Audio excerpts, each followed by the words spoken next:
देख रहे हैं आरबी न्यूज। मैं सेजलता। बिहार की राजनीति एक बार फिर गरमा गई है। भाजपा के बाढ़ विधायक ज्ञानेंद्र सिंह ज्ञानू ने कांग्रेस और राजद पर तीखा हमला बोला है। उन्होंने कहा कि राहुल गांधी का बिहार दौरा बेमतलब है, उनका कोई राजनीतिक महत्व नहीं रह गया है। ज्ञानू ने कहा, बिहार में कांग्रेस का कोई वजूद नहीं बचा, वो अब सिर्फ राजद के सहारे 2-4 सीटों पर सिमट चुकी है। राहुल गांधी सिर्फ अति पिछड़ा और पिछड़ा का नाम पर लेकर भ्रम फैला रहे हैं, लेकिन हकीकत यह है कि ये वर्ग पूरी तरह एनडीए के साथ है। राजद पूरी तरह जारी उस 2D एनिमेशन वीडियो पर जिसमें पीएम मोदी और सीएम नीतीश को ठग बताया गया है। ज्ञानू ने पलटवार करते हुए कहा, जो विकास एनडीए सरकार ने किया है वो राजद शासन में कल्पना भी नहीं कर सकते हैं। कभी शाम को घर से निकलना मुश्किल था, आज हर क्षेत्र में काम हुआ है।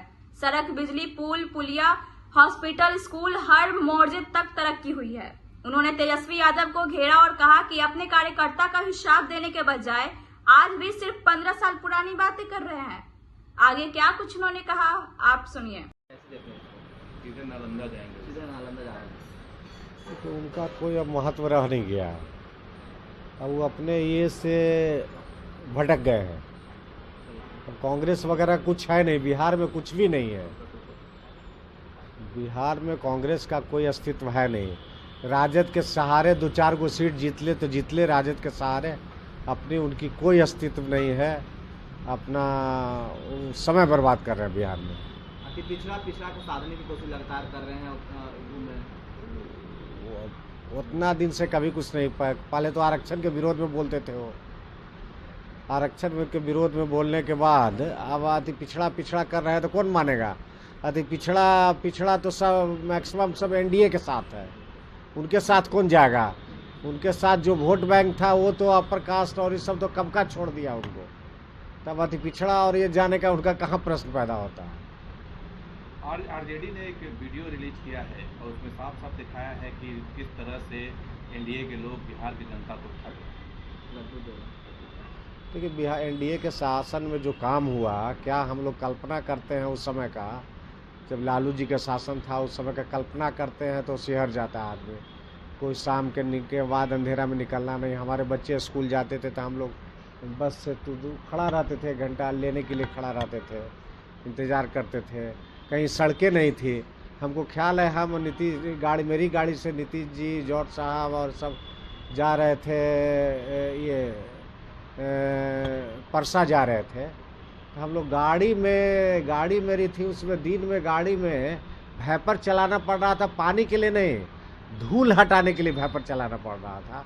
गड्ढा ही गड्ढा था, मतलब 1 किलोमीटर जाने में लगता था कि 1 घंटा लगेगा, वैसा था। आज क्या रोड, पुल, पुलिया, बिजली, पानी, किस स्कूल, हॉस्पिटल, किस चीज़ में विकास नहीं हुआ। लेकिन विपक्ष सवाल सीधा खड़ा कर रहे हैं कि आप लोग बार 15 साल के पीछे का राज काट रहे हैं।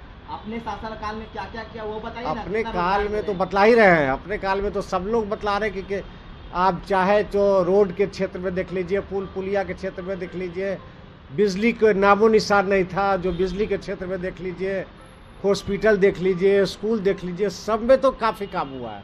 किस क्षेत्र में काम नहीं हुआ है? काम तो सबको दिख रहा है। ये क्या काम। ये शराबबंदी को लेकर मंत्री का कहना है कि पर्यटन पर असर पड़ रहा है, तो उस पर फिर से एक विचार होना चाहिए। उनकी व्यक्तिगत राय है। ऐसा तो हुआ, सर्वसम्मति से हुआ था। राजू की अपनी व्यक्तिगत राय सर्वसम्मति से असेंबली से पास हुआ था। अब तो विधानसभा ही कुछ कर सकती है, उसको बदल सकती है, और तो कोई इंडिविजुअल कोई बदल नहीं सकता है। मुख्यमंत्री भी नहीं बदल सकते हैं। विधानसभा से पास हुआ जो कानून, तो विधानसभा ही उसमें अमेंड कर सकती है उसको।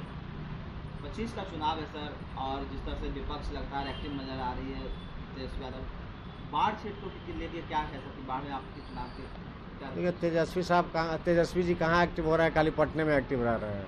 बिहार कोई से कहाँ बिहार घूम रहे हैं। बहुत कभी काल कहीं चले गए तो कलकत्ता दिल्ली घूमते रहते हैं, और यहाँ आगे लोगों से मिलते भी नहीं है, ये भी नहीं है। और हम लोग का बाढ़ में तो हम विपरीत परिस्थिति में, जब लालू जी, नीतीश जी एक थे तो पर भी जीते थे, सारी प्रसाद सारी शक्ति थी तो पर भी जीते थे, 4 बार जीत गए। अब कोई भगवान ही ऊपर से आके हरा दे तो दूसरी चीज़ है, लेकिन वहाँ से कोई हारने का सारी तैयारी पूरी है सर? एकदम पूरी तैयारी है, हारने का सवाल पैदा नहीं होता। हम 5 साल काम करते हैं, ये नहीं है स्टूडेंट उस तरह के नहीं है कि परीक्षा आए तो पढ़ने लगते हैं। हम बाढ़ में 5 साल काम करते हैं, जो बाढ़ के लिए कर दिए आज़ादी के बाद जितने मिले हुए हैं उस सब उतना लंबे समय को जोड़ लीजिए तब 60 साल का, तो 20 साल में जो हम काम किए उससे 10-20 गुना काम किए होंगे बाढ़ में कोई चीज़ में बाढ़ पिछड़ा नहीं है। बिहार में नंबर 1 कंस्टिट्यूंसी हम मानेंगे उसको।